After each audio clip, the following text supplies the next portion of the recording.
हाय नमस्कार. आमच्या भाऊ बहिणीला तर काय चाललंय, आमच्या भाऊ बहिणींना आज आईला दवाखान्यात नेलं. हे तर तुम्हाला माहितीच होतं. हाय माहिती कारण ते सांगितलंय म्हणून. तर मी कशासाठी घरी राहिलो होते तर मी तुम्हाला सकाळी व्हिडिओ काढताना सांगितलेलं होतं. तिथं जर पैशांची गरज पडली तर कसं व्हायला मला पैशाचं ऍडजस्ट करायचं होतं म्हणून मी तुम्हाला सांगते थांबली होती घरी.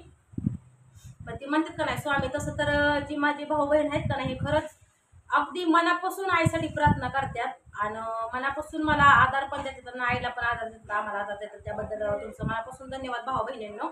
खरंच मनापासून म्हणजे आहे ती आपल्याला वाईट बोलणारे पण आहे ती, आपल्याविषयी वाईट विचार करणारे पण आहे ती, आपल्याला वाईट बोलवून तुम्हाला सांगते आपल्याला मागं खेचणारे पण आहे ती, पण असू द्या त्याला त्यात आपली चांगला सुद्धा विचार करणारे आहे ती भाऊ बहीण. तर त्याबद्दल खरंच तुमचं धन्यवाद भाऊ बहिणींनो. पण काय झालं, राजूच्या ह्यांना मी फोन केला होता की म्हणलं काय झालं. तर डॉक्टरांचं म्हणणं आहे, कारण की काय झालं आईचं जे ऑपरेशन झालं होतं त्या ऑपरेशन मध्ये समजा म्हणजे जी घाण निघणारी असती किंवा ती नळी टाकतात ऑपरेशन झाल्यानंतर, तिला बी टाकली होती. पण काय लेडीची जी अशी न्यूरोसर्जन झालं होतं डोक्याचे ऑपरेशन, ते तुम्हाला सांगते आयसीयू मधनं काढल्यानंतर ना 3-3 दिवसांनी ती जी पाईप जी असते ना टाकलेली ती 3-3 दिवसांनी काढली होती. पण आईची आयसीयू मध्ये असतानाच काढलेलं होतं. परत तुम्हाला सांगते रक्त पातळ होण्याची जी गोळी होती ती गोळी पण ऑपरेशनच्या आधी ना ऑपरेशनच्या नंतर बंद करतात. त्यामुळे रक्त पातळ होण्याची बी गोळी चालू नव्हती. ज्या टायमाला 7 दिवसांनी आम्हाला बोलावलं होतं ना, आम्ही बहिणीच्या इथं होतो ना, त्या टायमाला तुम्हाला सांगते तिला रक्त पातळ होण्याची गोळी चालू होती. आणि मग ज्या टायमाला तिचं टाकं काढलं त्या टायमाला म्हणजे 2 दिवस असं त्यातनं म्हणजे असं रगत निघत होतं, रगात निघत होतं त्या जखमातनं. त्यासाठी पण आपल्याला भीती वाटत होती की बाबा आहे का नाही, म्हणजे काय होतंय काय नाही. त्यात पण काय आपल्या भाऊ बहिणीनं सांगितलं की जी जखम असते त्यातून तर घाण निघतच असती, त्यामुळे मग काय एवढं टेन्शन घेण्यासारखं नव्हतं. मग रक्त पातळ होण्याची जी गोळी होती ती बंद केली होती, त्यामुळे ते जखम आहे अशी जागेवर सुजून आपलं सुकून ते काय झालं असं टिंपूड आल्यासारखं झालं होतं. आणि असं अंडाचं जे प्रकार असतं ना, नुसतं डिल असं इकडं दाबलं की इकडं निघायचं, इकडं दाबलं की इकडं निघायचं. त्यामुळे ते आपल्याला पण अशी भीती वाटत होती कारण की नवीनच ऑपरेशन होतं. आणि ज्या टायमाला आम्ही टाकं तोडायला गेलो त्यावेळेस आपल्याला डॉक्टरचं आपलं काही भेट झाली नव्हती, कारण की त्यावेळेस डॉक्टर नव्हतं, सुट्टीवर होतं. मग दुसऱ्या डॉक्टरांनी गोळ्या दिल्या होत्या. म्हणून आपल्याला असं वाटलं की एक वेळेस आपण डॉक्टरचा सल्ला घेणं ही कधी पण चांगलं आहे. बरोबर आहे का नाही. त्यासाठी भाऊ बहिणीनं आज मी राजूला ह्यांना आ काय म्हणतो मला काय कळालं. तर म्हणलं की दवाखान्यात जाऊन डॉक्टरांचा सल्ला घेणं हे कधी पण योग्य राहील. त्यामुळे मी राजूला काय म्हणलं की राजू म्हणलं काय का असताना म्हणलं अजून कुठेतरी तडजोड म्हणलं पैशाची करायला येईल म्हणलं. तू म्हणलं तसं तर मग म्हणलं की तू एक वेळेस म्हणलं आईला घेऊन जा आणि बघ म्हणलं तिथं काय आहे काय नाही नेमकं. त्यामुळे त्याचं जी तिचं जी रिपोर्ट फाईल ही घेऊन तुम्हाला ती इंदापूरला पण गेला होता. इंदापूरला गेल्यानंतर ना ती डॉक्टर काय इंदापूरचं म्हणलं, इंदापूरचं पण डॉक्टर मोठं आहे तर चांगलं तज्ज्ञ, पण तिने म्हणलं की आम्ही बायपास करू म्हणजे इथलं ऑपरेशनच्या ॲटॅकचं हे जे काय असतं ऑपरेशन हे करू शकतो, हारण्याचं ऑपरेशन करू शकतो, शिजर करू शकतो, पिशवीचं ऑपरेशन करू शकतो असं त्यांनी सांगितलं. पण आम्ही काय म्हणजे असं मेंदूच्या ह्याला काय आम्ही हात लावणार नाही असं त्यांनी डायरेक्टली सांगून दिलं आपल्याला. आणि ते म्हणले की अकलूजला सुद्धा त्याचं काही होऊ शकत नाही. तुमच्यासाठी ही योग्य राहील की जिथं ऑपरेशन झालंय त्या डॉक्टरांचा तुम्ही सल्ला घ्या, त्या डॉक्टराला तुम्ही जाऊन भेटा असं त्या डॉक्टरांनी आपल्याला सांगितलं होतं. तर त्यांचं बी कुणीतरी बरोबर आहे भाऊ बहिणी, जिथं ऑपरेशन झालंय त्या डॉक्टरांना कळला की बाबा काय प्रॉब्लेम आहे काय नाही. तर राजूनं भरपूर असं मेडिकल जिथं आमचं मेडिकल म्हणजे त्याचं ओळखीचं आहे लिंबगाव केतकीमध्ये, त्यांना पण दाखवलं. परत डॉक्टरांना पण ती दाखवलं होतं, त्यांना फोटो काढून की असं असं प्रकरण झालेलं आहे. तर ती काय म्हणलं होतं की ऑपरेशन झाल्यानंतर ना कदाचित एखादा टाकावला असेल किंवा काय असेल तर हे असं होऊ शकतं. पण आता आपल्याला ही वाटतं ना, भीती वाटते. त्यामुळे मग त्यांना आज दवाखान्यात जायला सांगितलं. आणि मी घरी ह्याच्यासाठी थांबली होती, मी ह्याच्यासाठी नव्हती गेली. त्याचं कारण पण एक होतं की जर म्हणलं बाय चान्सनं तिथं अजून जर काय सिटी स्कॅन म्हणा किंवा काय म्हणा जर करायला लावलं तर तुम्हाला सांगते काय पैसे तर काय आपल्या जवळ नव्हतं. तुम्हाला तर मी सांगितलंच होतं माझा युट्यूबचा पगार किती आला होता किती नाही. मग तीच आता तुम्हाला सांगते खाया पिया हे घालून म्हणजे खाया पिया ह्याला जाऊन पैसे तुम्हाला सांगते जेवढं माझ्याकडे होतं तेवढं म्हणलं की आधी तुम्ही म्हणलं तिथं आईला पोचा पचवून.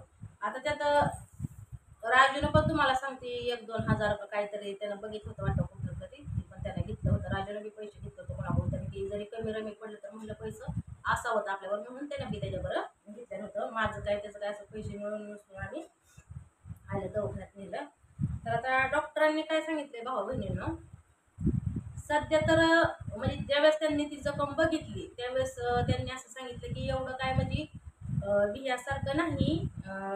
असं ज्यावेळेस ऑपरेशन होतं त्यावेळेस अशा गोष्टी होत्यातच, एवढं काय भियासारखं नाही. त्यांनी मग सांगितलं त्यावेळेस आईला पण जरा बरं वाटलं असेल, नाही तर आई तर आधीच तुम्हाला सांगते एकदा ती दवाखान्याला बी भ्यायची, दवाखान्यात जायला बी भ्यायची. आणि तुम्हाला सांगते ती घरी आता ती दुखत असेल किंवा असं ठणका मारत असेल तर पण ते गोळ्यावर जरा बरं आहे.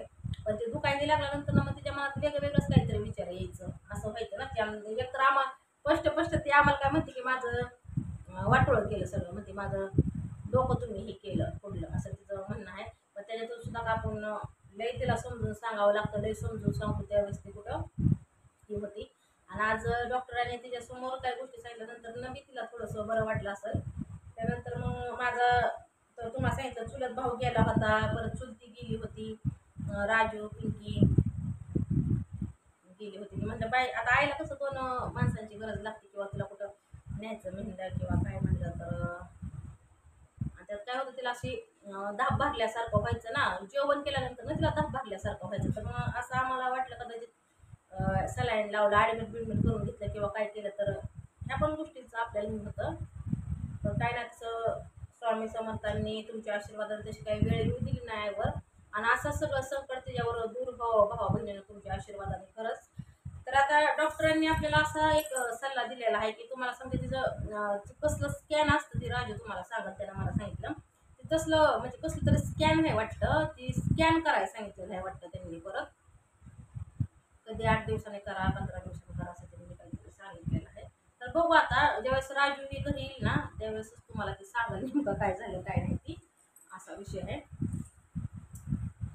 आज तर भाऊ बहिणीनं म्हणजे असं माझं थोडंसं असं मला बरं वाटायला लागलं, कारण की आई आपली, कारण की ती सकाळी इतकं येड्यावाने करत होती ना, काय तुम्हाला सांगायचं, लय काय बी म्हणायची, काय बी म्हणायचे. आता मी दवाखान्यात चालली, मी दवाखान्यातच महागारी येते का नाही, मग तुमच्या तिथे असं इतकं बेकार वाटायचं, इतकं वाईट वाटायचं ना अक्षरशः तुम्हाला काय सांगायचंय. पण तिथं जाऊन डॉक्टरांना दाखवणं सुद्धा ते गरजेचं होतं आपल्यासाठी. तर आता दोन्ही पुढं, आणि त्यात आईला पण भरपूर असं समजून सांगावं लागतं या, असा विषय होतोय ना. तर मग आता तसं सांगितल्यानंतर ना तुम्हाला सांगते लाडक्या बहिणीचं तर पैसे आपल्याला येतात हे तर तुम्हाला माहितीच आहे. तसंच मला पण येतात लाडक्या बहिणीचं पैसे. आता दवाखान्यात आल्यानंतर आणला होता बाजारात, ते संपलाय बाजार किती काहीच नव्हतं. तर म्हणलं की चला आता ते पैसे काढले, लाडक्या बहिणीचं पैसे काढलं आणि तुम्हाला सांगते बाजार घेऊन आली घरात. तर आता मला आता स्वयंपाक करायचा आहे. आली, झाडलोटी केली, सगळे मसाला बिसारा आवडला, लिंबावला गेलो. आता ह्याच्यात मी आणलेलं आहे गोड तेलाचा पुडा हे आणलेला. याच्यात चिकन पण आणलं होतं मी अर्धा किलो, म्हणलं करावं आळणी पाणी म्हणजे असं सूप जे आहे ना ते सूप पण तिला म्हणजे असं केलं. खाया पिया जर मारा घातला म्हणजे केला, खाया पिया जर मारा केला चांगलं चांगलं खाया घातलं किंवा अंडी कुली, तर तुम्हाला सांगते जखम अजून बी भरण्यात मदत केली, जखम भरत. तर ती आणलेली आहे काय बरं काय पुढं का मकडा आहे ती आणलं मी तेलाचा पुडा, आणलं सुहाणा एव्हरेस्ट, आणि हे आणलंय मी खोबरं.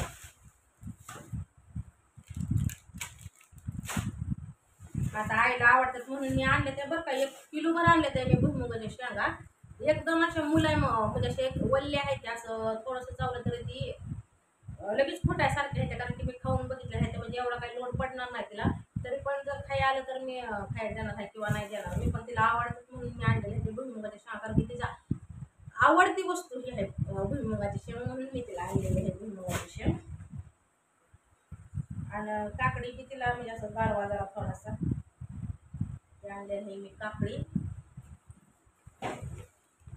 कांदा ही काहीच नव्हतं, तर कांदा पण आणली कोथिंबीर. तर आता राजू काय ती राजू चालवाय तोंडात, आम्ही सुनतोय लसूण. मायडाचं काय चाललंय काय माहिती, वांगी तर एकदम अशी काटेदार वांगी आणली ती. काटेदार वांगी आणली ती, कांदा आणला 2 किलो, आणि तसली चुटचुटी आणलेली. त्याचा भात एकच नंबर होतो बरं का. तर आणलाय मी आता असा बाजार.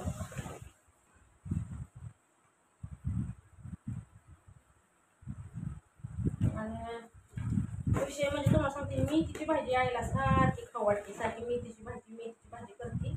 त्यासाठी मी आणलेली बघा मस्तपैकी अशी मेथीची भाजी, ताजी भाजी मेथीची एक नंबरच फुटीची भाजी आहे. तर त्यासाठी मी आणलेली आहे फुटीची भाजी आणलेली आहे. तर चला आता ती तोपर्यंत आता कधी येते कधी नाही काय सांगता येत नाही मला. आता सगळेच गेले तर म्हणलं स्वयंपाक करून ठेवा. तर आता चिकनचं कालवण आणि ज्वारीच्या भाकरी करते. तर येते दिसली.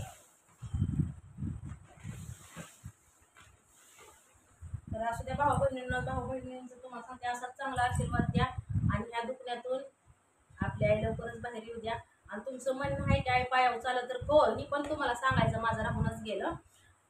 ज्या टायमाला आम्ही तिला दवाखान्यात आणली होती आणि हिथनं ज्या टायमाला तिला दवाखान्यात न्यायची होती त्या टायमाला तुम्हाला सांगते तिला कंप्लीट 4 माणसांनी नेऊन तिला गाडीत घेऊन आम्ही ठेवलेली आहे. 4 माणसांनी. आणि ते पूर्ण तिचं शरीर अर्धा भाग आहे ना ते अजिबात हलत नव्हता.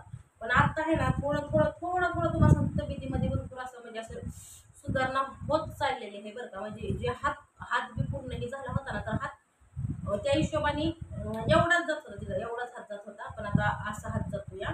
आणि आज आहे ना म्हणजे पहिले आम्ही तिला 4 माणसांनी नेली होती गाडीत. आज आम्ही दोघीनं पिंकीनं मी दोघं नेली होती. म्हणजे गाड्याचं जर एवढं अंतर असलं तर ती आमच्या ह्यानं असं पाय जर उचलून ठेवला ना तर तुम्हाला सांगते ती एवढा त्रास झाला नाही तिला बसली म्हणजे. आता भरपूर असं तिला त्रास होतो नव्हता.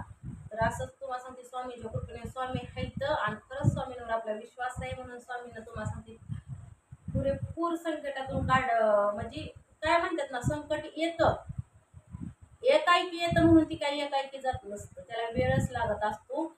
आणि त्या वेळेला ज्यावेळेस आपल्यावरती वाईट वेळ असते ना, तर त्या वाईट वेळेत आहे ना आपण आहे ना असं खंबीरपणे उभं राहण्याची आपल्याकडे ताकद पाहिजे आणि तेवढी आपल्यात क्षमता पण पाहिजे. तर त्याच गोष्टी आम्ही पण केल्या, कारण की एवढं वाईट संकट आलं होतं, एवढं वाईट वेळ आली होती ना आपल्यावर. त्यातून तुम्हाला सांगते भरपूर अशी वाईट वेळ आली होती. पण त्याच्यातून मार्ग काढत स्वामींनी आपल्याला मार्ग दाखवला. आपण त्या मार्गावरती चाललो. आणि तुम्हाला सांगते स्वामींवर तर कुणी काही का म्हणा ना, पण तुम्हाला सांगते खरंच स्वामींवरती माझा विश्वास आहे. आणि स्वामी विश्वास कधीच वाया घालवणार नाही, तर एवढी पण खात्री माझ्यात. तुम्हाला बोलणारी जी वाईट आहे ती वाईट बोलतच राहणार आहे ती. तर असं त्या भाऊ बहिणीनं त्याला आता बऱ्याच भाऊ बहिणींचा मला ही पण प्रश्न असतात की तू जेव्हा बघत तू हसत का असते. तर ती म्हण आहे, हसत राहिल्याने किंवा हसल्याने आपलं आयुष्य आहे ना हे चांगलं राहतं. बरोबर आहे. हसायला पैसे लागत नाहीत आणि रडायला बी पैसे लागत नाहीत. ज्यावेळेस मला खरंच मनापासून एकदम अशी ही एकदम माझ्या मनात असं एकदम खच्चीकरण व्हायला जातं ना, ज्या टायमाला मला सहन होत नाही त्या काही टायमाला काही गोष्टी, त्यावेळेसच माझ्या डोळ्यातून अश्रू येतात. आणि ते अश्रू मला जेवढं मला गमवायचं होतं एवढं मी गमावलेलं आहे. तर तुमच्या माहितीसाठी सांगते मी भाऊ बहिणीनं.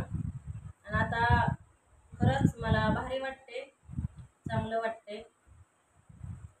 कारण की माझ्या तर मनात म्हणजे अशी एक भीती होती की बाबा जर आईला नेलं दवाखान्यात तर तुम्हाला सांगते तिला काय ॲडमिट करून ठेवत्यात किंवा काय म्हणतात काय नाही, ह्या गोष्टीची मला भीती होती. पण ज्यावेळेस मी राजूला ह्यांना फोन केला त्यावेळेस मला त्यांनी म्हणजे एवढं मला काही जास्त बोलली नाही ती बरं का ती. पण ती काय मला म्हणली की त्यांनी 15 दिवसाच्या किंवा महिन्याचे जे काय असतात ते त्यांनी गोळ्या दिलेल्या आहेत त्या गोळ्या घेऊन येऊन. तर मी त्यांना विचारलं आईचं काय झालं, आईला पण आणायची ना. तर ती मला म्हणलं की हो आईला पण आणायची. फक्त माझा चुलत भावाने मला सांगितलं की काय स्कॅन आहे ते स्कॅन करायला सांगितलं नाही म्हणजे तुम्हाला. तर त्या स्कॅनला डॉक्टरांनी आपल्याला सांगितलं आहे 13 का 14,000 रुपये खर्च येईल असं त्यांनी आम्हाला सांगितलेलं आहे. पण असू त्याच्याला बघू आपण. आई आज तुम्हाला सांगते तिच्या मनात जी भीती होती, जी शंका होती आणि आपल्या बी मनात जी शंका होती आपण आज काढून घेतली. तर काय माझ्या मानावरती वळवळ करते किडस आहेत ना लाईटीवरती. तर असा तुमचा आशीर्वाद राहू द्या, असं तुमचं प्रेम राहू द्या. तर सगळ्यांनी आपापली काळजी करते. आता स्वयंपाक